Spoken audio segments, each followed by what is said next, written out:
شمشیر خانزادہ خاندان کا دوسرا چشم و چراغ جب پیدا ہوا تو حویلی خوشیوں سے گونج اٹھے تھی۔ بچپن ہی سے وہ ناز و نوم میں پلا، ماں باپ کی گود اور باپ کے کاندھے پر جھولتا وہ لاڈ کا ایسا عادی ہوا کہ ہر بات منوانا اس کی فطرت بن گئی۔ خاندان کا پہلا بیٹا ہارون خانزادہ اس کے برعکس سنجیدہ اور ذمہ دار تھا۔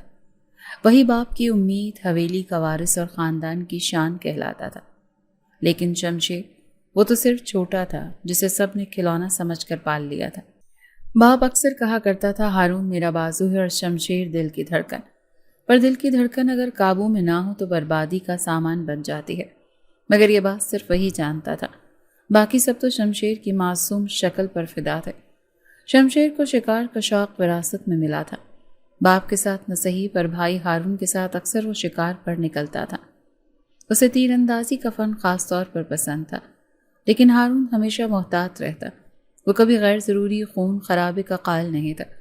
اس روز آسمان صاف تھا اور سورج کی روشنی درختوں کے پتوں سے چھن کر زمین پر سنہری دھاریاں بکھیر رہی تھی۔ ہارون اور شمشیر پہاڑی علاقے کے گوشے میں شکار کے لیے نکلے تھے۔ کچھ دیر بعد ایک بکری ان کے سامنے آئی جو شاید کسی قریبی گاؤں سے بھٹک کر آئی تھی۔ ہارون نے تیر کمان سنبھالی، مگر جیسے ہی تیر چلایا بکری کے پیچھے کھڑا ایک نوعمر لڑکا چیختا ہوا سامنے آ گیا۔ ابھی کیا کر رہے ہو؟ یہ میری بکری ہے۔ لڑکے کی آنکھوں میں وحشت تھی، غصہ جیسے اس کے چہرے سے جھلک رہا تھا۔ تیر بکری کے پہلو میں جا لگا اور وہ تڑپ کر زمین پر گری۔ لڑکا غصے سے پاگل ہو گیا۔ اس نے قریبی زمین سے ایک بڑا پتھر اٹھایا اور بنا سوچے سمجھے پوری طاقت سے ہارون کے سر پر دے مارا۔ آواز آئی تھپ اور ہارون ایک لمحے میں نیچے گر گیا۔ بھائی! شمشیر کی چیخ فضا میں گونجی، اس کے قدم منجمد ہو گئے۔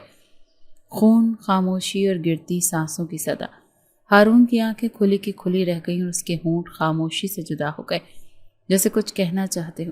شمشیر نے لڑکی کی طرف دوڑنے کی کوشش کی، لیکن نظریں بھائی کی لاش سے ہٹ نہ سکی۔ وہ گھٹنوں کے بل گرا اور بھائی کا چہرہ اپنے ہاتھوں میں لے کر چیخ پڑا، اٹھو بھائی، پلیز اٹھو، میں کچھ نہیں کر پایا، مجھے معاف کر دو۔ حویلی میں ہارون کی میت لائی گئی تو فضا بین کرتی عورتوں کی آوازوں سے گونج رہی تھی۔ ماں زمین پر گری، باپ خاموشی سے آنکھوں میں آنسو چھپاتا رہا۔ شمشیر نے سب کے سامنے ایک جھوٹ بول دیا، حادثہ تھا۔ بھائی پہاڑ سے پھسل کر گرا۔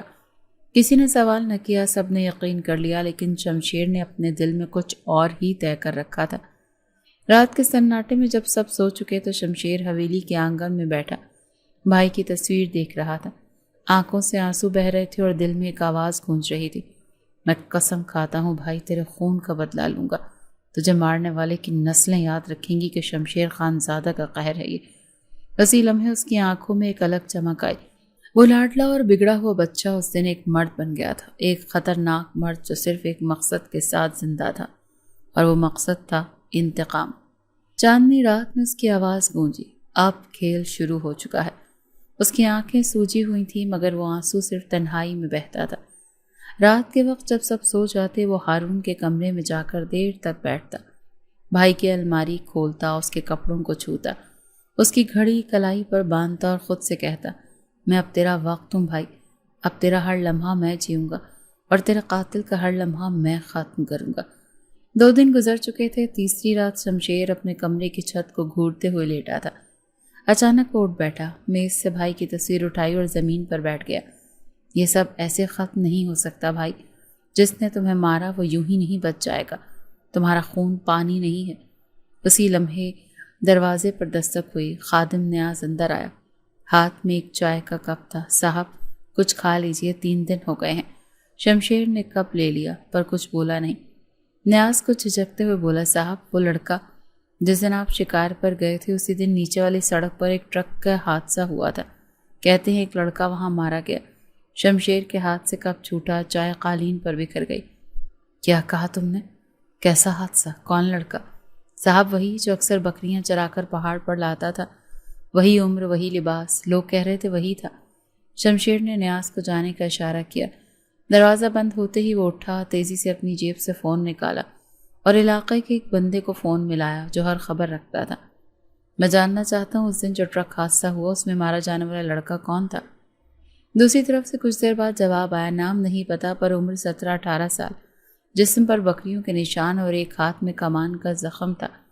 شمشیر خاموش ہو گیا، فون بند کر کے زمین پر بیٹھ گیا، جیسے کسی نے اس کے سینے سے ساری ہوا کھینچ لی ہو۔ تو وہ مر چکا ہے، وہ خود سے بولا۔ میں جس آگ میں جل رہا ہوں وہ تو راکھ ہو چکا۔ اس کے سینے میں خالی پن پھیلنے لگا۔ وہ نہیں جانتا تھا کہ سکون کی امید میں وہ جو انتقام کی آگ سینے میں جلا رہا تھا وہ خود ہی اسے جلا کر راکھ کر دے گی۔ یہ کیسا انصاف ہے، میں نے قسم کھائی تھی، اور اب میرا دشمن میرے ہاتھوں مارا بھی نہیں۔ اس رات وہ سو نہ سکا۔ صبح کے وقت اس نے بھائی کا قرآن کھولا۔ پہلی بار زندگی میں وہ لفظوں کو پڑھنے کی کوشش کر رہا تھا۔ شاید دل کی خلش ختم ہو گئی تھی یا شاید کوئی سکون ملے، پر کچھ نہ بدلا۔ دل پھر بھی جلتا رہا۔ دوپہر کو باپ کمرے میں آیا۔ شمشیر نے سر اٹھایا، باپ کی آنکھوں میں دیکھ کر بولا، بابا آپ نے کبھی سوچا ہے اگر کوئی ہمارے خاندان کو یوں زخمی کر جائے تو ہم کیا کریں گے؟ باپ نے کچھ لمحے سوچا، پھر جواب دیا، بیٹا ہم خانزادہ ہیں، صبر ہمارا ہتھیار ہے اور انصاف ہمارا راستہ۔ شمشیر تلخی سے مسکرایا، صبر؟ جب انصاف دفن ہو جائے تو صبر قبر کا سامان بن جاتا ہے۔ باپ خاموشی سے پلٹ گیا۔ شمشیر کی آنکھوں میں اب سوالوں کے ساتھ ساتھ ایک خلا تھا۔ وہ مر چکا تھا، پھر بھی میں جیتا کیوں محسوس نہیں کرتا؟ وہ روز خود سے سوال کرتا، مگر جواب ندارد۔ حویلی میں زندگی واپس آہستہ آہستہ رواں ہو رہی تھی، مگر شمشیر خانزادہ کی دنیا وہیں رکی ہوئی تھی جہاں ہارون کی سانسیں رکی تھیں۔ اور اس رکی ہوئی دنیا میں ایک نئی جنبش تب آئی جب علاقے کے ایک پٹواری نے شمشیر کو ایک دن اطلاع دی، صاحب وہ لڑکا جو مارا گیا تھا نا، اس کی ماں مر چکی ہے، ایک بہن ہے، ماہین نام ہے، اب اس کی شادی طے ہو چکی ہے، اگلے مہینے کی 15 تاریخ کو ہے، قریب کے گاؤں میں۔ شمشیر جو خاموش بیٹھا تھا اس کا چہرہ آہستہ سے اٹھا، آنکھوں میں وہی پرانی چمک اٹھی جو ہارون کے مرنے کے بعد دفن ہو چکی تھی۔ ماہین؟ جی صاحب، خوبصورت ہے، شریف ہے، لوگ کہتے ہیں وہ لڑکی تو اپنے بھائی کی موت کے بعد دن رات روئی ہے۔ شمشیر نے سر جھکایا اور ہونٹوں پر ایک زہریلی مسکراہٹ رنگ گئی۔ ماہین؟ تمہارا بھائی میرے بھائی کو لے گیا، اب دیکھنا میں تم سے تمہارا سب کچھ چھین لوں گا، مگر ایسے کہ تمہیں لگے گا یہ تمہاری ہی غلطی تھی۔ اسی رات شمشیر چھت پر جا کر آسمان کو دیکھنے لگا۔ وہ ستارے جو بچپن میں ہارون کے ساتھ گنا کرتا تھا اب اسے بے رنگ لگ رہے تھے، مگر ماہین کے نام نے اس بے رنگی میں رنگ بھر دیا تھا، ایک ایسا رنگ جو انتقام کا تھا۔ تم خوشی سے بیاہی جاؤ گی؟ تمہارے گھر والے ہنسی خوشی شادی کی تیاریاں کریں گے؟ نہیں، میں تمہیں خوشیوں کے دن پر ایسا رلاؤں گا کہ تمہیں ہنسی کی آواز سے نفرت ہو جائے گی۔ اگلے دن شمشیر نے اپنے خاص آدمی کبیر کو بلایا۔ کبیر، مجھے ماہین کا مکمل پتہ چاہیے، اس کی شادی کہاں ہو رہی ہے، کس سے ہو رہی ہے، کس وقت، کس دن، ایک بات چاہیے مجھے۔ کبیر نے کچھ کہے بغیر سر ہلایا۔ وہ جانتا تھا جب شمشیر کا لہجہ یوں سرد ہو تب کسی سوال کی گنجائش نہیں ہوتی۔ 3 دن بعد کبیر ساری تفصیل لے آیا۔ صاحب، لڑکی کا نکاح امام گاؤں میں ہونا ہے، لڑکے والے بھی سادہ ہیں، زیادہ سیکیورٹی نہیں ہوگی۔ شمشیر نے فائل بند کی اور آرام سے صوفے پر ٹیک لگا لی۔ اس کے چہرے پر سکون تھا، وہی سکون جو کسی قاتل کو قتل سے پہلے محسوس ہوتا ہے۔ بس کبیر، اب جو میں کہوں ویسا ہی ہوگا۔ شادی کے دن وہ لڑکی غائب ہوگی، مگر ایسے کہ سب کو لگے گا وہ خود بھاگ گئی۔ صاحب، اتنا بڑا کام ہے، اگر پتہ چل گیا تو؟ شمشیر نے سختی سے آنکھیں گھمائیں۔ اگر کچھ نہیں ہوگا کیونکہ ہم نقوش نہیں چھوڑیں گے، سمجھا؟ اگلی کئی راتیں شمشیر نے صرف پلاننگ میں گزارتا رہا۔ وہ خود اس کارروائی میں شامل نہیں ہونا چاہتا تھا، لیکن ہر زاویہ وہ خود دیکھتا، ہر راستہ خود چنتا۔ ماہین کی زندگی کا سب سے حسین دن اسے برباد کرنا تھا۔ ماہین کی تصویریں اس کے سامنے میز پر رکھی تھی۔ شمشیر نے ایک تصویر اٹھائی جس میں ماہین مسکرا رہی تھی۔ یہ مسکراہٹ، یہی تو چھیننی ہے مجھے، تمہارے چہرے سے، تمہاری روح سے۔ دل میں عجیب سا سرور ابھر رہا تھا، جو سکون ہارون کی قبر سے نہ ملا وہ شاید کسی اور کی بربادی سے ملنے والا تھا، اور یہی خیال اسے خطرناک راحت دے رہا تھا۔ ایک دن تنہائی میں شمشیر نے ہارون کی تصویر سے کھینچی۔ دیکھ بھائی، میں تیرے قاتل کو مار نہ سکا، پر اب اس کی بہن میرے قید میں ہوگی، وہ سانس لے گی تو میرے رحم سے، زندہ رہے گی تو میرے رحم سے۔ یہ بدلہ نہیں، یہ سزا ہوگی، ایسی سزا جو نسلوں تک یاد رکھی جائے گی۔ پہلی بار کئی ہفتوں بعد شمشیر خان زیادہ ہنسا تھا۔ وہ ہنسی کسی خوشی کی نہیں تھی، وہ ایک ایسے شخص کی ہنسی تھی جو اپنے زخموں کا مزہ لینے لگا ہو، اور اب انتقام کا نیا باب شروع ہونے والا تھا۔ شادی کے دن کی صبح امام گاؤں کی گلیوں میں خوشبو پھیلی ہوئی تھی۔ ہر طرف ہنسی گیت کہہ گئے۔ ماہین جو اپنی سہیلیوں کے ساتھ بیوٹی پارلر جانے کے لیے تیاری کر رہی تھی، دل ہی دل میں ڈری ہوئی تھی۔ وہ خوش تھی پر دل کے کسی کونے میں ایک عجیب سی بے چینی تھی، جیسے کوئی سایہ تعاقب کر رہا ہو۔ شام ہوتے ہی بارات کا وقت قریب آنے لگا۔ والد نے سفید کرتا پہن رکھا تھا، آنکھوں میں چمک تھی، سہیلیاں کمرے میں جمع تھی۔ مہندی کی خوشبو اور جگمگاتی روشنیوں نے گھر کو جنت بنا دیا تھا، لیکن کسی کو معلوم نہیں تھا کہ وہ جنت چند لمحوں میں جہنم میں بدلنے والی ہے۔ اسی لمحے شمشیر خانزادہ اپنے خفیہ کیمرے سے ایک تاریک کمرے میں بیٹھا ماہین کو دیکھ رہا تھا۔ اس کی آنکھوں میں وہی درندہ وار سکون جو کسی زخمی شیر کی جیت جیسا ہوتا ہے۔ اتنی معصوم لگتی ہے، اب دیکھتا ہوں یہ نرمی کب تک بچتی ہے۔ شادی سے صرف 2 گھنٹے قبل جب سب نیچے کھانے کے انتظام میں مصروف تھے، شمشیر کے آدمی برق رفتاری سے حرکت میں آئے۔ ایک سہیلی کا بھیس بدلے لڑکی نے ماہین کو کہا، تمہیں اماں بلا رہی ہیں، نیچے اکیلی آنا۔ ماہین بغیر کچھ سوچے سمجھے باہر نکلی۔ سیڑھیاں اترتے ہی اندھیرے میں 2 مضبوط ہاتھوں نے اسے دبوچ لیا۔ آنکھوں پر پٹی، منہ پر کپڑا اور جسم جھٹکے سے اٹھا کر گاڑی میں ڈال دیا گیا۔ 10 منٹ بعد وہ گاڑی ویرانے کی طرف جا رہی تھی۔ گھر کے اندر جب کافی دیر گزر گئی اور ماہین واپس نہ آئی تو تلاش شروع، اور شور گلیوں میں، دوڑتے رشتہ داروں میں، اور پھر ایک بارات جسے روکنا پڑا۔ ماہین کے والد نے ساری گلی چھان ماری، آوازیں دی، نام پکارا، مگر کوئی جواب نہ آیا۔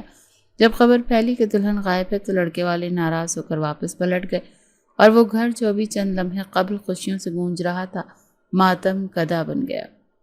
ماہین کے والد کو دل کا دورہ پڑا۔ زمین پر گرتے ہی ان کے لبوں سے نکلا، میری عزت، میری بچی۔ 2 دن کے اندر ان کا انتقال ہو گیا۔ نہ قبر پر بیٹی رو سکی، نہ آخری دیدار ہو سکا۔ ادھر شمشیر نے ماہین کو ایک ٹھنڈے سیلن زدہ کمرے میں بند کروا دیا۔ نہ کھانے کی اجازت، نہ پانی، صرف ایک کیمرہ جو مسلسل اس پر نظر رکھے تھا۔ شمشیر اسکرین کے سامنے ٹیک لگا کر بیٹھا رہتا اور ہر لمحہ اس کی کمزوری، بے بسی اور خوف کو نوٹ کرتا۔ اب یہ ہے میرا کھیل، تمہاری سانسیں بھی میری اجازت سے چلیں گی ماہین۔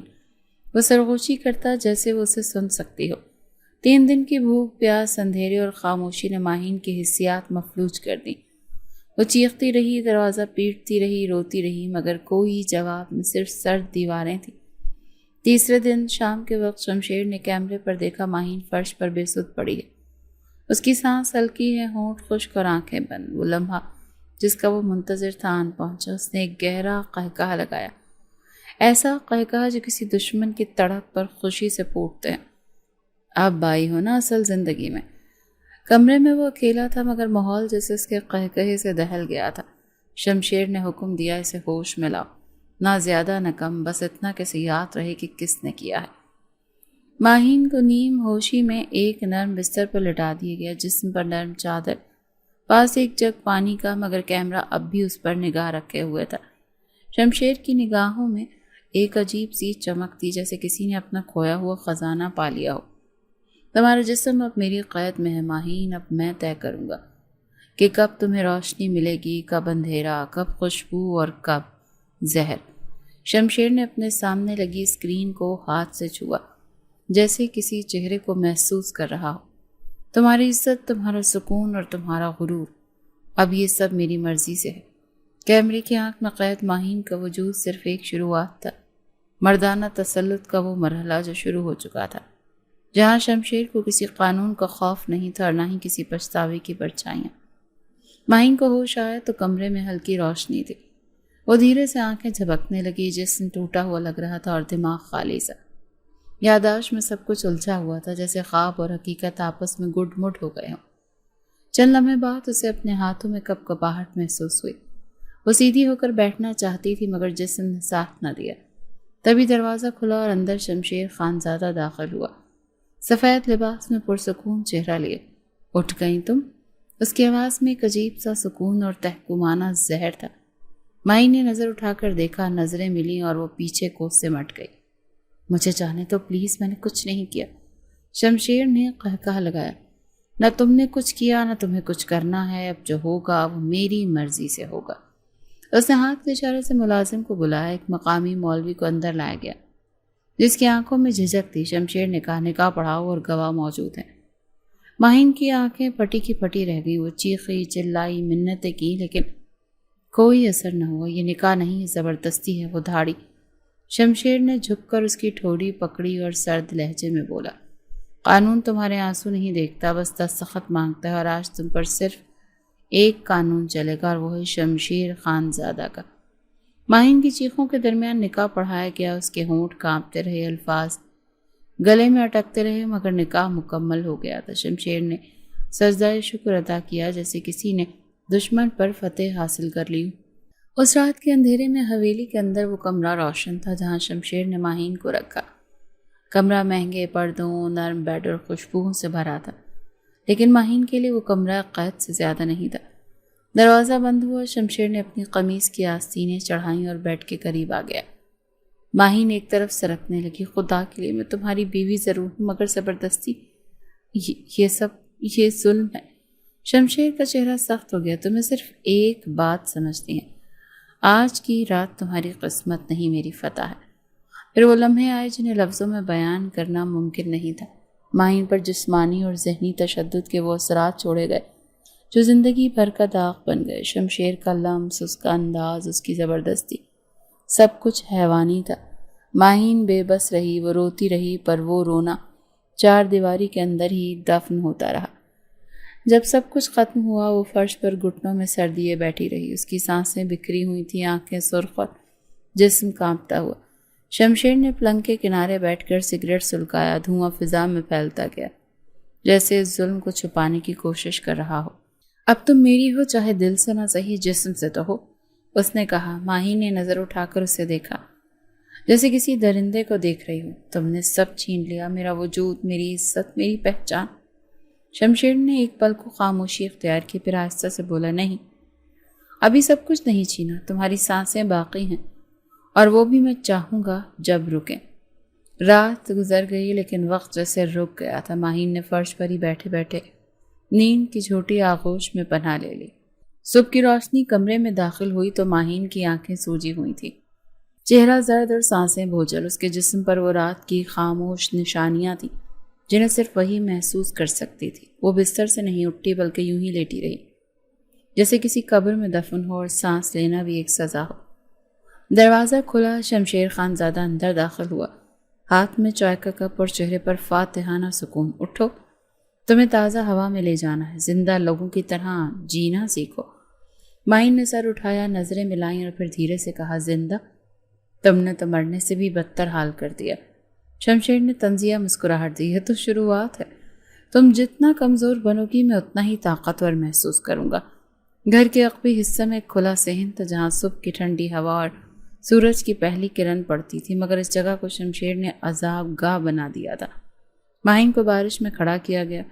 وہ ہڈیوں میں اترتی ٹھنڈ، وہ پانی کی بوندیں، جیسے ہر ایک چھینٹا کسی سزا کی صورت میں لگ رہا تھا۔ شمشیر ایک سائبان کے نیچے کھڑا تھا، سگریٹ سلگاتا ہوا اسے دیکھتا رہا۔ چپ کیوں ہو؟ چیخو، رو، مجھ پر لعنت بھیجو، یہی تو سننا چاہتا ہوں۔ ماہین نے آنکھیں بند کر لیں، ہونٹ لرز رہے تھے مگر آواز گلے میں دبی رہی۔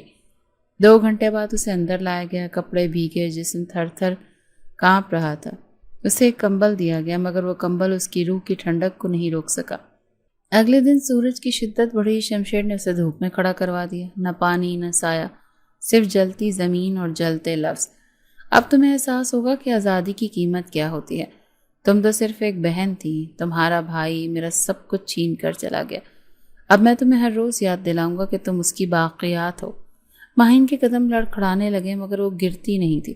وہ جانتی تھی کہ اگر گر گئی تو شمشیر کی آنکھوں میں ایک اور خوشی پیدا ہوگی، اور وہ خوشی اب اس کے لیے زہر سے کم نہ تھی۔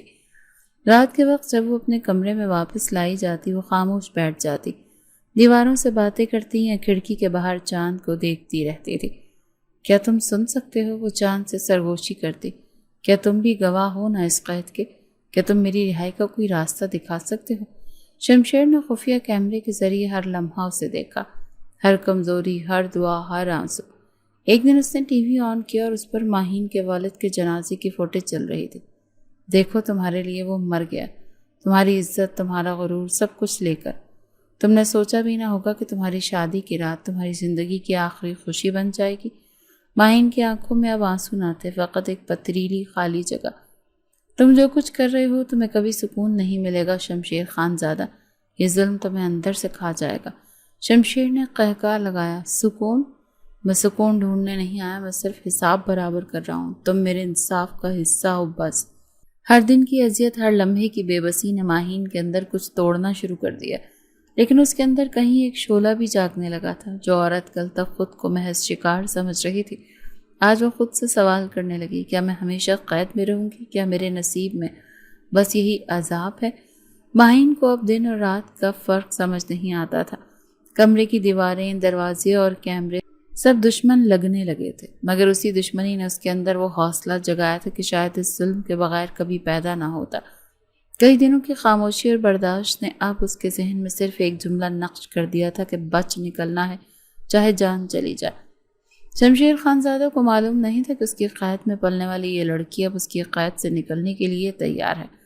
اس رات جب شمشیر کسی سیاسی دعوت میں شرکت کے لیے حویلی سے نکلا، خدام میں ہلچل مچی۔ ڈرائیور گاڑی کے گیراج کے پاس لایا اور پیچھے سامان رکھنے کے لیے ڈگی کھولی گئی۔ تبھی ایک ملازم نے آواز دی اور پلٹ کر باتوں میں لگ گیا۔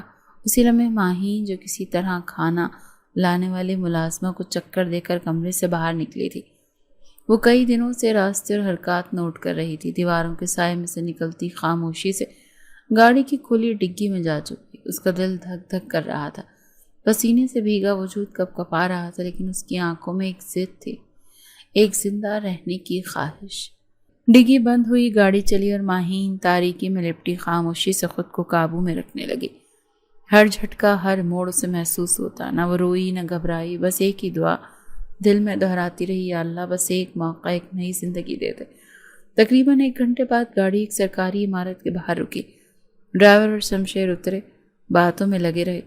کسی کو بھی اندازہ نہ ہوا کہ گاڑی کی پچھلی ڈگی میں شمشیر خانزادہ کی قید سے فرار ہوتی ہوئی وہ لڑکی چھپی ہے، جس نے کبھی زندگی کی قیمت نہیں جانی تھی، مگر اب وہی زندگی اس کے لیے سب کچھ بن چکی تھی۔ چند منٹ بعد جب گاڑی اس کے آس پاس اندھیرا اور تنہائی چھائی تو ماہین نے ہمت کی، دھیرے دھیرے ڈگی کھول کر ارد گرد دیکھا۔ ننگے پاؤں سڑک پر اتر آئی، قدم سنبھال کر چلتی، دیواروں کی اوٹ میں چھپی۔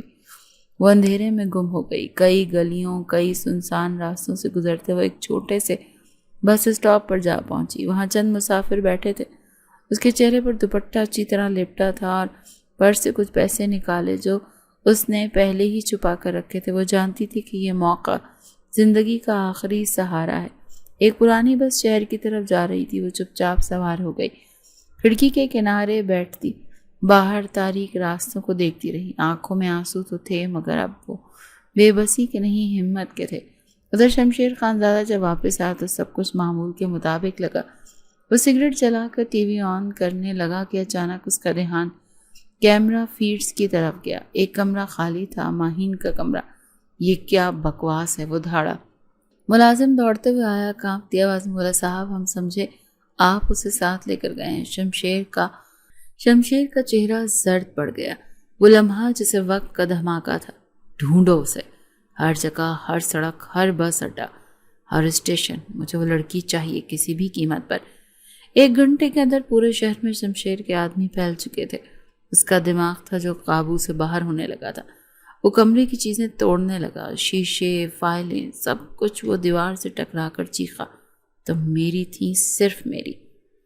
شمشیر کے لیے فرار صرف ایک شکست نہیں تھی، اس کے غرور، اس کی مردانہ تسلط اور اس کے کنٹرول کا خاتمہ تھا۔ جس وجود کو وہ توڑ چکا تھا، سمجھتا تھا وہی وجود اس کی قید سے نکل گیا تھا۔ ماہین نے رات ایک عورت کے شیلٹر ہاؤس میں گزاری تھی۔ وہاں کی خادمہ نے اس کی حالت دیکھی تھی تو فوراً اسے کمبل دیا، پانی دیا اور خاموشی سے بیٹھ گئی۔ بیٹی، جو گزر گیا وہ درد تھا، پر جو آنے والا ہے وہ فیصلہ ہے۔ تم اب آزاد ہو۔ ماہین نے خالی آنکھوں سے آسمان کو دیکھا۔ کیا واقعی میں آزاد ہوں؟ اگلی صبح ایک نئے شہر کی طرف روانہ ہو گئی۔ اس نے نام بدلا، حلیہ بدلا اور کوشش کی کہ ماضی کو دفن کر دے، پر دل جانتا تھا کہ شمشیر خانزادہ اب بھی کہیں نہ کہیں اسی آگ میں جل رہا ہوگا جس میں اس نے ماہین کو جلایا تھا، اور یہ آگ کبھی یوں ہی نہیں بجھتی۔ شمشیر خانزادہ کئی دنوں سے سویا نہیں تھا۔ آنکھوں کے گرد گہرے سائے، چہرے پر کرب اور زبان پر مسلسل وہی ایک نام۔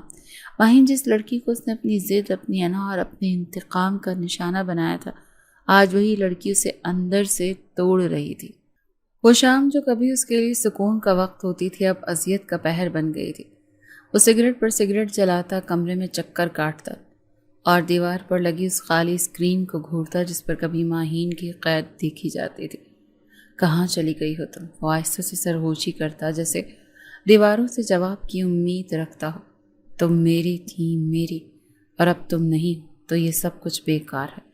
شمشیر نے پہلے کبھی محبت کو سمجھنے کی کوشش نہیں کی تھی۔ اس کے لیے رشتے یا تو طاقت کا ذریعہ تھے یا کمزوری، مگر آج وہ کمزوری کی اس نہج پر کھڑا تھا جہاں ہر سانس میں ایک خلا تھا اور ہر خاموشی میں ماہین کی آواز گونجتی تھی۔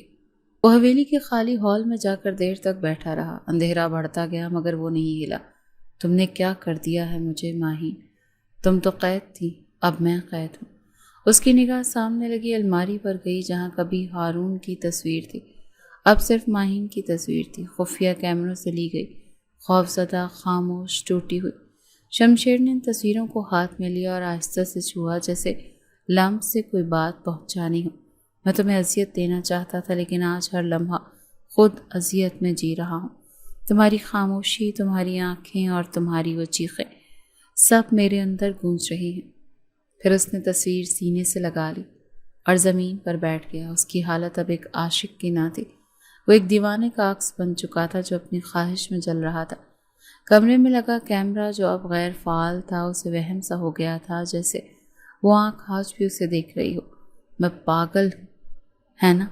تم یہی سوچتی ہوگی۔ ہاں، میں پاگل ہو گیا۔ تم نے مجھے پاگل کر دیا۔ تم گئی ہو پر تم گئی ہی نہیں ہو، تم میرے اندر کہیں رہ گئی ہو۔ وہ بیڈ پر جا کر لیٹ گیا، کمر کے نیچے تکیہ رکھ کر آنکھیں بند کی، لیکن وہی چہرہ ماہین، ہونٹوں پر لرزتی سی اس کی آنکھوں میں دہشت اور جسم پر وہ زخم جو اس نے دیے تھے۔ اگر یہی محبت ہے تو یہ محبت مجھے برباد کر دے گی۔ رات کے پچھلے پہر جب سب سو چکے تو شمشیر نے کاغذ پر کچھ لکھنا شروع کیا۔ الفاظ کانپ رہے تھے، سیاہی بکھر رہی تھی۔ ماہین، مجھے معلوم ہے میں وہ درندہ تھا جس سے تمہیں نفرت ہونی چاہیے۔ میں نے تمہیں چھینا، تمہیں توڑا، تمہیں قید کیا، لیکن آج میں تمہیں چاہتا ہوں۔ تمہارا لمس، تمہاری آواز، تمہاری خاموشی سب میرے لیے عبادت بن گئی۔ میں نے تمہیں سزا دینے کی کوشش کی لیکن اصل سزا تو مجھے ملی ہے۔ اگر تم یہ خط پڑھ رہی ہو تو جان لو میں تمہیں ڈھونڈ رہا ہوں، نہ بدلے کے لیے نہ سزا کے لیے، صرف تمہیں واپس پانے کے لیے۔ کیا تم کبھی لوٹو گی؟ شمشیر نے خط طے کر کے جیب میں رکھا، جیسے خود کو یقین دلا رہا ہو کہ کسی دن وہ یہ خط دے سکے گا۔ رات کا وہ لمحہ جب اندھیرا سب کچھ ڈھانپ لیتا تو شمشیر کی تنہائی کو اور گہرا کر گیا۔ اس نے شال اوڑھی اور حویلی کے لان میں نکل آیا۔ سرد ہوا، خاموش ماحول اور چاندنی رات، مگر دل میں طوفان تھا۔ میں تم سے محبت کرتا ہوں ماہین، سن رہی ہو نا؟ وہ آسمان کی طرف دیکھ کر بولا۔ مجھے اب کسی بدلے کی ضرورت نہیں، مجھے تم چاہیے، بس صرف تم۔ یہ عشق تھا یا پاگل پن، شمشیر کو خود فرق سمجھ نہیں آیا۔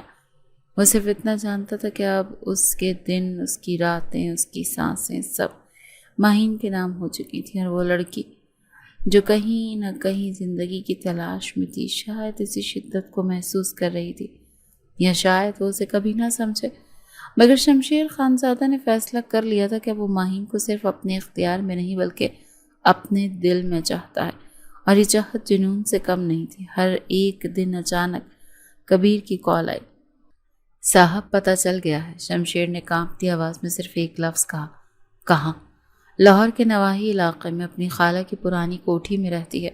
نام بدلا ہے لیکن چہرہ وہی، اور خالہ کا چند روز قبل انتقال ہو چکا۔ شمشیر نے فون بند کیا، چہرے پر کوئی تاثر نہیں تھا مگر آنکھوں میں طوفان تھا۔ اس نے خاموشی سے چادر اٹھائی، گاڑی نکالی اور خود ڈرائیو کرتا ہوا منزل کی طرف نکل گیا۔ سفر کے دوران وہ کچھ نہیں بولا۔ گاڑی میں نہ موسیقی تھی نہ سگریٹ کا دھواں، بس ایک خاموشی جو اندر کی چیخوں سے گونج رہی تھی۔ کوٹھی کے سامنے پہنچتے ہی گاڑی روک دی اور دل کی دھڑکن جیسے سینہ پھاڑ کر باہر آنا چاہتی تھی۔ اس نے آہستہ سے قدم بڑھائے اور پھر دروازے پر دستک دی۔ چند لمحے گزرے، دروازہ کھلا، سامنے وہی چہرہ، وہی آنکھیں، وہی لب جو ایک زمانے تک اس کی اذیت کا شکار رہے تھے۔ ماہین کے چہرے پر ہوائیاں تھیں جیسے زمین کھسک گئی ہو، ہاتھ دروازے پر کانپنے لگے۔ شمشیر نے نظریں جھکائے بغیر کہا، زہے نصیب، آخر دیدار ہو ہی گیا۔ ماہین نے دروازہ بند کرنا چاہا لیکن شمشیر نے فوراً پیر رکھ کر اس کی کوشش ناکام بنا دی۔ اب بچ کر کہاں جاؤ گی؟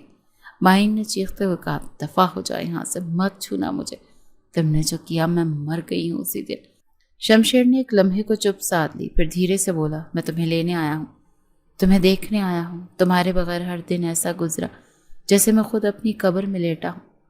ماہین نے سرد لہجے میں کہا، تمہیں میری حالت جاننی ہے؟ آؤ آؤ اندر آؤ، دیکھو میں زندہ ہوں پر ایک لاش جیسی۔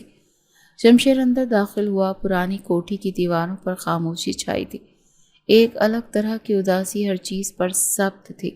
ماہین آہستہ سے بیٹھ گئی، ہاتھ اس کی پیٹھ پر چلا گیا، غیر ارادی طور پر۔ شمشیر کی آنکھیں اس کے ہاتھ کی حرکت پر رک گئیں۔ ایک پل کو وہ ساکت ہو گیا۔ ماہین، اس کی آواز لرز گئی، تم؟ ماہین نے آنکھوں میں دیکھتے ہوئے کہا، ہاں، تمہارا بچہ، اور یہ میری سب سے بڑی سزا بھی ہے اور میری واحد امید بھی۔ شمشیر نے آہستہ سے کرسی کھینچی اور بیٹھ گیا، آنکھیں نم ہو گئی۔ میں نہیں جانتا تھا، میں نے کبھی سوچا نہیں تھا کہ میں تمہیں صرف توڑ نہیں رہا، خود بھی بکھر رہا ہوں۔ ماہین نے رخ موڑ لیا، تمہیں کیا فرق پڑتا ہے؟ تم نے تو مجھے صرف اپنی نفرت کا ہتھیار بنایا۔ شمشیر نے اپنا سر جھکا لیا، پھر بہت دیر سے بولا، میں تم سے نفرت نہیں کرتا، اب نہیں، میں تم سے۔ ماہین نے تیزی سے کہا، چپ رہو، محبت مت کہنا، تم اس لفظ کی حرمت کا اندازہ نہیں۔ شمشیر خاموش ہو گیا، مگر اس کے چہرے پر وہ شرمندگی تھی جو صرف وہی محسوس کر سکتا تھا جسے اپنے کیے پر پچھتاوا ہو۔ کچھ لمحے دونوں خاموش رہے، پھر شمشیر نے نرمی سے کہا، میں چلا جاؤں گا اگر تم کہو، لیکن ایک بار تمہارے بچے کو ہاتھ لگا لوں۔ ماہین نے ایک لمحے کو آنکھیں بند کی جیسے اندر کچھ ٹوٹ رہا ہو، پھر دھیرے سے اس کے قریب آئی، اس کا ہاتھ پکڑا اور اپنے پیٹ پر رکھ دیا۔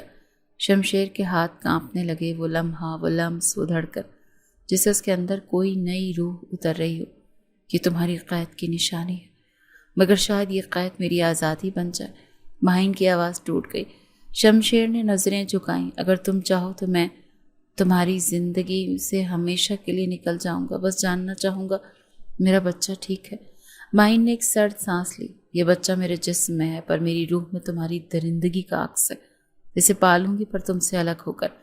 شمشیر خاموشی سے اٹھا، دروازے کی طرف بڑھا، ایک بار پھر پیچھے مڑ کر دیکھا اور دھیرے سے بولا، شاید کبھی تم مجھے معاف کر دو، اور اگر نہ بھی کیا تو میں پھر بھی انتظار کروں گا، کیونکہ اب جو میں ہوں وہ تمہارے بغیر کچھ نہیں۔ نہ جانے کیا احساس تھا کہ شمشیر باہر تو نکلا لیکن اس نے گاڑی سٹارٹ نہ کی۔ کتنی ہی دیر وہ گاڑی کے پاس کھڑا حویلی کے دروازے کو تکتا رہا۔ شمشیر کے جانے کے بعد ماہین کی آنکھوں سے چند آنسو نکلے، اس کے دل کی دھڑکن تیز ہونے لگی اور اس نے اپنے پیٹ پر ہاتھ رکھا۔ ذہن میں کئی سوال اٹھے کہ آخر اس ننھی سی جان کا کیا قصور ہے کہ اسے باپ کے بغیر زندگی گزارنی پڑے۔ دل میں ایک کسک اٹھی اور غیر ارادی طور پر ماہین کے قدم حویلی کے دروازے کی جانب اٹھے۔ سب دھیمی روشنی کے ساتھ شمشیر خانزادہ کی گاڑی اپنی حویلی کی طرف آ رہی تھی۔ برابر کی سیٹ پر ماہین چپ بیٹھی تھی اور اس کے چہرے پر خاموشی تھی اور آنکھوں میں وہ سناٹا جو کئی صدیوں کی تھکن کو جنم لیتا ہے۔ شمشیر ایک بار پھر اس کی طرف دیکھنے کی ہمت نہ کر سکا تھا۔ گاڑی کے شیشے پر پڑتی سورج کی کرنیں جیسے ان دونوں کے بیچ ایک اندیکھا پردہ بن چکی تھی۔ حویلی کا دروازہ کھلا اور نوکروں نے چونک کر دیکھا۔ شمشیر 1 مہینے سے زیادہ غائب رہا تھا اور آج اس لڑکی کو ساتھ لے آیا تھا جسے یہاں سے زبردستی لے جایا گیا تھا۔ سب کی آنکھیں سوال بن کر ٹک گئی تھیں۔ اندر آتے ہی شمشیر کے باپ نے دروازے سے قدم باہر رکھا، چہرے پر غصہ اور آنکھوں میں حیرت اور ہونٹوں پر ضبط کی سختی تھی۔ شمشیر، تم سے یہ امید نہیں تھی۔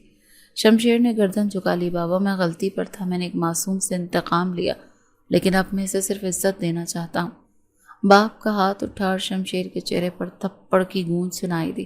تو نے ہمارے خاندان کی بنیادیں ہلا دی، جسے قید میں رکھا، جسے ذلیل کیا، آج اسے لے کر سر اٹھا کر آ رہا ہے۔ شرم نہیں آئی؟ ماہین پیچھے ہو گئی۔ شمشیر نے آگے بڑھ کر کہا، مار لیجئے، اور اگر کہیں دفن ہونا ہے تو وہ سزا بھی قبول ہے، لیکن یہ لڑکی اب صرف میری عزت نہیں، میری محبت ہے۔ ماں بھی باہر آ چکی تھی، اس نے ماہین کو دیکھا، فوراً لپک کر اسے سینے سے لگا لیا، بچی تو زندہ ہے، تو سلامت ہے۔ ماہین کا جسم کام گیا، ایک ماں کا لمس مہینوں کے خوف، درد اور تنہائی کو جیسے یہاں لے گیا۔ شمشیر نیچے جھک کر ماں کے قدموں میں بیٹھ گیا، ماں مجھے معاف کر دو، میں جانتا ہوں میں قابل معافی نہیں، لیکن جو سیکھا ہے وہ زندگی بھر کے لیے کافی ہے۔ ماں نے آہستہ سے سر اٹھایا۔ اگر واقعی سیکھا ہے تو اسے عزت دینا، اس کا تحفظ کرنا، اور یہ جو چھینا تھا نا وہ لوٹا دینا۔ شمشیر کی آواز میں سکون آ گیا۔ میں اسے وہ سب دوں گا جو ایک بیوی کو ملنا چاہیے۔ ماہین نے ایک لمحے کو شمشیر کو دیکھا۔ وہی چہرہ، وہی آنکھیں، مگر اب ان میں ایک اور رنگ تھا، ایک ایسی ہار جو انا کی جیت سے بڑی تھی۔ حویلی کے اندر ماہین کے لیے نیا کمرہ تیار کیا گیا، سفید رنگ کے، کھلی کھڑکی، نرم بستروں سے، سب کچھ جو کبھی ایک قید تھا اب ایک جائے پناہ بننے لگا تھا۔ شمشیر اس رات دروازے پر آیا اور آہستہ سے دستک دی۔ میں اندر آ سکتا ہوں؟ ماہین نے دروازہ کھولا، چہرے پر تھکن لیکن نفرت نہیں۔ کیا اب میرے پاس انکار کا اختیار ہے؟ شمشیر خاموشی سے اندر داخل ہوا۔ کچھ لمحے خاموشی چھائی رہی، پھر وہ آہستہ سے بولا، نہیں، میں تمہیں کچھ دکھانا چاہتا ہوں۔ اس نے ایک چھوٹا سا ڈبہ نکالا، اندر سے وہی ہار نکلا جو کبھی ماہین کے گلے میں زبردستی ڈالا گیا تھا، مگر آج اس کا رنگ بدل چکا تھا۔ یہ وہی ہے، مگر اب میری مرضی سے نہیں، تمہاری اجازت سے۔ ماہین نے گہری سانس لی۔ محبت زبردستی نہیں ہوتی شمشیر، لیکن اگر پچھتاوا سچا ہو تو شاید اس سے شفا ہو سکتی ہے۔ شمشیر نے ہار آہستہ سے اس کے ہاتھ میں رکھا۔ یہ شفا پہلی سیڑھی ہے۔ کمرے کی فضا بدل گئی، ایک عجیب سکون، عجیب نامعلوم نرمی نے قدم رکھ لیے۔ میں تمہارے قریب نہیں آؤں گا جب تک تم خود نہ چاہو، مگر ایک دن میں چاہتا ہوں کہ تم میری طرف ایک قدم بڑھاؤ، جیسے میں نے آج کیا ہے۔ ماہین کی آنکھوں میں نمی تیرتی گئی۔ اس بار وہ آنسو درد کے نہیں تھے، ایک نئے آغاز کے تھے۔ شمشیر دروازے سے نکلتے ہوئے رک گیا۔ اگر کبھی تم میرے ساتھ رہنا چاہو، صرف اپنی مرضی سے، تو جان لو تمہارا شوہر بدل چکا ہے۔ وہ چلا گیا۔ کمرے میں صرف ماہین اور وہ ہار رہ گئے تھے۔ اس نے ہار کو اپنی ہتھیلی پر رکھا اور خود سے کہا، شاید شفا ممکن ہے۔ صبح کی پہلی روشنی جب حویلی کی کھڑکیوں سے چھنی تو ماہین اپنے کمرے کی کھڑکی کے پاس بیٹھی، چائے کے کپ کو تھامے آسمان پر نظریں جمائے ہوئے تھی۔ ہوا میں ہلکی سی خنکی تھی، لیکن دل میں ایک عجیب سا سکون، جیسے ایک طویل طوفان کے بعد دریا کو قرار آ گیا ہو۔ نیچے صحن میں شمشیر خانزادہ کھڑا تھا، سفید کرتے میں، ہلکی داڑھی کے ساتھ۔ وہ اب بھی وہی مرد تھا جو کبھی اس کا عاشق تھا، لیکن اب وہ اس کے لیے ایک اور روپ میں سامنے آ رہا تھا، نرم، نادم اور ہر لمحہ خود کو بدلنے والا۔ دوپہر کے قریب جب ماہین کمرے سے باہر نکلی تو پورا عملہ معطب ہو گیا۔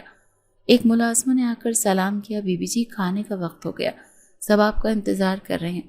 یہ جملہ سن کر ماہین ٹھٹک گئی۔ سب میرا انتظار؟ ملازمہ نے مسکرا کر کہا، جی، حضور نے خاص ہدایت کی ہے کہ اب آپ گھر کی رانی ہیں اور آپ کی مرضی کے بغیر کوئی کھانا شروع نہیں کرے گا۔ ماہین نے خاموشی سے قدم بڑھائے، جیسے یہ حویلی اب بھی اجنبی ہو، لیکن ہر اینٹ اب اپنے نام بتا رہی تھی۔ ڈائننگ ٹیبل پر شمشیر، اس کے ماں باپ اور کچھ قریبی افراد موجود تھے۔ سب کی نظریں احترام سے اس کی طرف اٹھی۔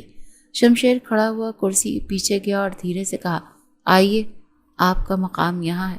ماہین نے چند لمحے خاموشی میں گزارے، پھر بیٹھ گئی۔ وہ جانتی تھی کہ عزت صرف الفاظ سے نہیں ملتی، لیکن آج اس عزت میں سچائی تھی۔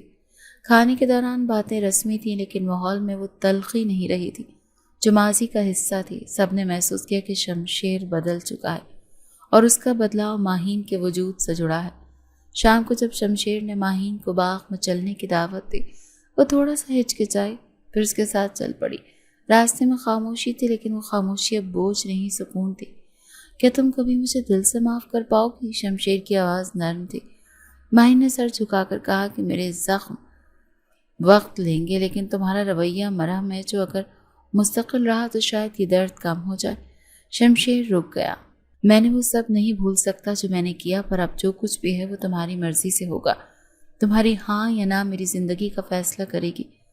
رات جب ماہین اپنے کمرے میں پہنچی تو بیڈ کے پاس ایک چھوٹا سا گفٹ رکھا تھا، اندر ایک ریشمی ساڑی اور ایک خط۔ یہ تمہارے لیے ہے، اس دن کے لیے جب تم اپنی مرضی سے میرے ساتھ آ کر بیٹھو گی، ایک بیوی کی طرح دل سے۔ میں انتظار کروں گا، شمشیر۔ ماہین نے ساڑی کو چھوا، وہ نرم، خوشبودار اور بالکل مختلف تھی، جیسے اس کا لمس اس بار عزت سے بھرا ہو۔ اگلی رات وہ آہستہ سے تیار ہو کر شمشیر کے کمرے کی طرف گئی، دروازے پر دستک دی اور اندر داخل ہوئی۔ شمشیر اٹھ کر کھڑا ہوا، جیسے اس کا خواب حقیقت بن گیا ہو۔ یہ ساڑی بہت جچ رہی ہے تم پر۔ اس کی آواز میں احترام تھا، شوق نہیں۔ ماہین نے نظریں جھکائیں۔ میں تمہیں موقع دینا چاہتی ہوں، شاید ہم اس رشتے کو ایک نیا رنگ دے سکیں۔ شمشیر آہستہ سے اس کے قریب آیا، ہاتھوں کو بڑھایا مگر رک گیا۔ کیا میں؟ ماہین نے ہولے سے سر ہلایا۔ پہلی بار ان کے درمیان کوئی لمس تھا جو زبردستی نہیں، رضامندی سے بھرا تھا۔ وہ رات جو کبھی اذیت کی ملامت تھی اب نرمی سے مہکنے لگی۔ شمشیر کے ہاتھوں میں اب طاقت نہیں، تحفظ تھا، اور ماہین کے وجود میں اب خوف نہیں، آس تھی۔ ان کے درمیان وہ فاصلہ ختم ہوا جو صرف جسم کا نہیں دل کا تھا۔ ہر بوسہ، ہر لمس، ہر آہٹ میں وہ التجا تھی جو کہہ رہی تھی کہ اب میں تمہیں ٹوٹنے نہیں دوں گا۔ ماہین کی آنکھوں سے ایک آنسو بہہ نکلا جو شمشیر کے ہاتھ پر گرا۔ وہ مسکرایا۔ یہ آنسو میرے لیے سب سے بڑی بخشش ہے، اور شاید اسی لمحے محبت کا جنم ہوا، خاموش مگر مکمل۔ حویلی کی دیواریں خاموش تھیں لیکن فضا میں ایک نیا احساس تیر رہا تھا۔ شمشیر خانزادہ وہ شخص نہیں رہا تھا جس کے وجود سے خوف محسوس ہوتا ہو۔ وہ ہر لمحہ اپنی غلطیوں کی گنتی کرتا اور ہر دن اسے سدھارنے کی کوشش کرتا۔ وہ ماہین کے قدموں کے نشان تک صاف کرتا، جسے چاہتا ہو کہ اس کے راستے میں کوئی کانٹا نہ آئے۔ ایک صبح جب وہ باغ میں ماہین کے ساتھ بیٹھا تھا، اس نے آہستہ سے کہا، کبھی سوچا نہیں تھا کہ میری زندگی کا سب سے خوبصورت دن وہ ہوگا جس میں تم مجھے معاف کر دو گی۔ ماہین نے دھیرے سے کہا، معافی دینا آسان نہیں ہوتا اتنا، لیکن تمہارے بدلنے کا یقین میرے دل کی سب سے بڑی دلیل بن گیا ہے۔ شمشیر نے اس کے ہاتھ پر ہاتھ رکھا۔ میں وہ لمحے واپس نہیں لا سکتا جو تم سے چھین لیے ہیں، لیکن میں وہ زندگی ضرور دوں گا جس کا تم نے خواب بھی نہیں دیکھا ہو۔ 9 ماہ بیت چکے تھے، ایک نئی سانس، ایک نئی زندگی آنے والی تھی، اور اس زندگی کے استقبال میں پورا گھر تیار تھا۔ ماہین کو درد ذہ کی شکایت ہوئی تو شمشیر خود گاڑی چلانے لگا۔ اس کے چہرے پر وہی پرانی گھبراہٹ تھی جو اس نے کبھی اپنی ماں کے چہرے پر دیکھی تھی۔ کچھ نہیں ہوگا، سب ٹھیک ہوگا، وہ خود سے بڑبڑا رہا تھا، جیسے خود کو تسلی دے رہا ہو۔ اسپتال کی روشنی میں جب وہ ڈاکٹر کے باہر نکلنے کا انتظار کر رہا تھا تو ہر گزرتا لمحہ صدی لگتا تھا۔ ہاتھ پسینے سے بھیگے ہوئے اور دل میں وہ بے چینی جو الفاظ میں بیان نہیں ہو سکتی تھی۔ دروازہ کھلا، نرس نے مسکرا کر کہا، مبارک ہو، بیٹا ہوا ہے، ماں بھی ٹھیک ہے۔ شمشیر نے قدم لڑکھڑا گئے۔ وہ دیوار کا سہارا لے کر کھڑا رہا، آنکھیں بھر آئی تھیں اور لبوں پر بے اختیار نکلا، میرا بیٹا۔ وہ اندر گیا تو ماہین کمزور مگر مسکرا رہی تھی۔ بازوؤں میں نیا وجود تھا جو سکون سے سو رہا تھا۔ شمشیر نے آہستہ سے بچے کو اپنی باہوں میں لیا اور دل کی گہرائیوں سے بولا، یہ صرف میرا بیٹا نہیں، میرا کفارہ ہے، میری نجات، میری دعا کا جواب۔ ماہین نے خاموشی سے اس کی بات سنی، پھر دھیرے سے کہا، یہ بچہ ایک نئے آغاز کی نشانی ہے، ماضی کی سزا نہیں۔ شمشیر نے سر ہلایا، میں وعدہ کرتا ہوں یہ بچہ وہ باپ پائے گا جو صرف طاقتور نہیں بلکہ نرم بھی ہو، جو سکھانے والا ہو، چھیننے والا نہیں۔ حویلی میں جب بچہ آیا تو ہر طرف جشن کا سما تھا۔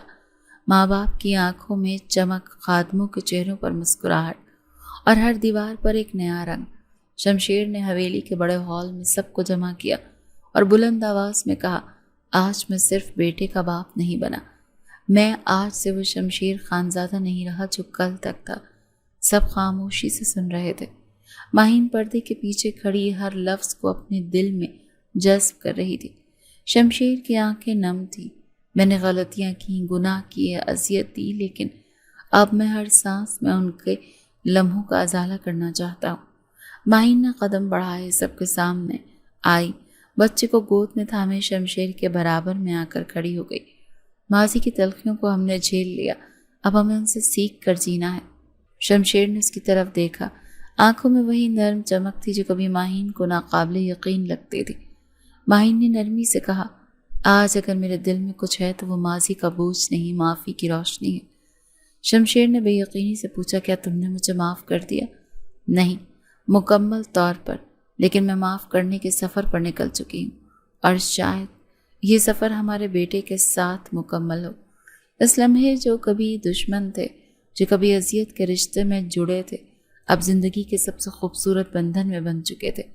وہ لمحہ اختتام کا نہیں، آغاز کا تھا۔